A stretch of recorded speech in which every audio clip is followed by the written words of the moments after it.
Afternoon, everybody. Today what we're going to be doing is going into a little more depth into the Battle of Britain. Now, it's set where summer of 1940, the French have capitulated, Norway has gone down, Belgium has gone down, Holland has gone down, and Britain is by themselves. And there are a couple of options facing Winston Churchill on the matter who was the new prime minister. He could have, what some people don't know is there was kind of an under-the-table offer from Germany to Britain. The thing is, Hitler actually had no problem with the British. He actually respected them of all of his opponents. You know, he didn't want London destroyed the way what happened to Poland, and he didn't need them to be humiliated, pardon me, the way he wanted to the French. He actually had great respect for the British. And also the fact that during the First World War, Hitler was one of those soldiers where he was caught without his gun within range of a British rifleman. And he had his sights on him, and Hitler chose to stand there and just basically wait for the inevitable.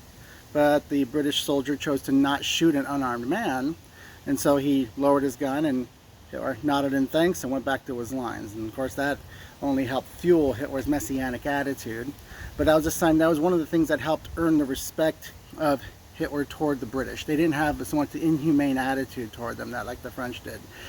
And there was an under-the-table offer. I can't remember where I have the documentation on this, so I can't give it to you. But there was pretty much an offer put out to Churchill that not surrender, nothing even close to, not even like unto it, to just walk away, to have things just end between Britain and Germany in summer and fall of 1940.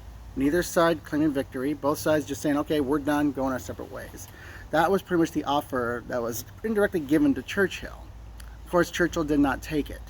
He chose to, because he had taken the more pacifistic approach, things would have gone on quite quietly and peaceful in Britain for the rest of 1940, but he chose to fight on. And Britain would fight on alone against Italy and Germany for the next 13 months. And now you think about how much of an effect this had on future events. Pardon me. In 1941, when Germany invaded the Soviet Union, their main supplier for the beginning of that was Great Britain. Now, who's to say what could have happened in the Soviet Union, especially during that first year, had not the British been supplying the Red Army? There's possibilities right there. Stalin would have been fighting Germany completely alone, of course, if Britain had done that.